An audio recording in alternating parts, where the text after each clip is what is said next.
Inside the State House, the House is considering a bill that would change Idaho's lethal injection laws.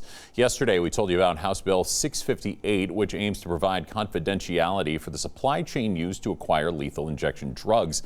It would provide anonymity and block the release of records containing the identity of everyone from those who sell the drugs to the on-site medical and escort teams. Our Anna Zalian reports those in favor of the bill say without it, the state can't carry out executions, but those against the bill say the public has a right to know the identities of those involved in the execution process. The Idaho Department of Corrections says the state cannot currently carry out the death penalty. IDOC Director Josh Tewalt told a House committee they're unable to acquire the drugs used for lethal injection, the only legal execution method in Idaho. But a bill aimed at solving this problem comes with some legal questions.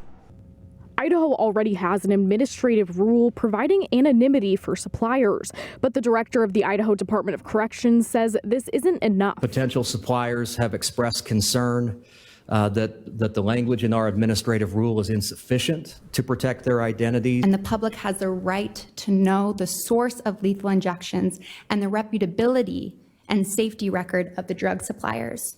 The state carries out executions on behalf of Idahoans.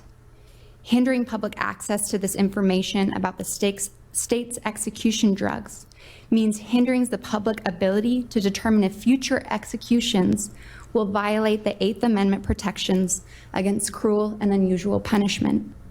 The ACLU argues Idahoans also have a right to know which drugs are being used, but the sponsor of the bill, Representative Greg Cheney, says the information that really matters would be publicly available under this bill. But what really matters is the chemical composition, and that there's a safeguard for that, and there's an opportunity to challenge that. What really matters are the credentials of those involved. And those are still discoverable. It's just not to the specific degree that would allow somebody to identify one of the individuals involved.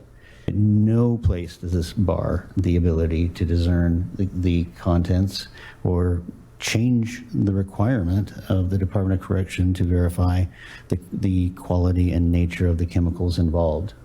There's no U.S. Supreme Court decision to point to answer questions on the legality of this bill. But constitutional law professor Shakira Sanders says there are a couple factors at play. There are a number of cases where companies have said our drugs can't be used for purposes of capital punishment, and yet states have used those drugs for that purpose either way, regardless of what those companies have said.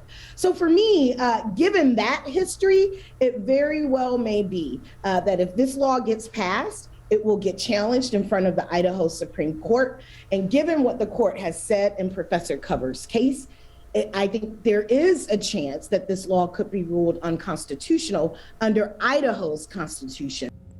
In 2018, University of Idaho professor Eliza Cover sued the Department of Corrections over a public records request. The Idaho Supreme Court ruled that IDOC must release the records, only redacting personally identifying information, which Cover hadn't requested. Anna Azalian, Idaho News 6.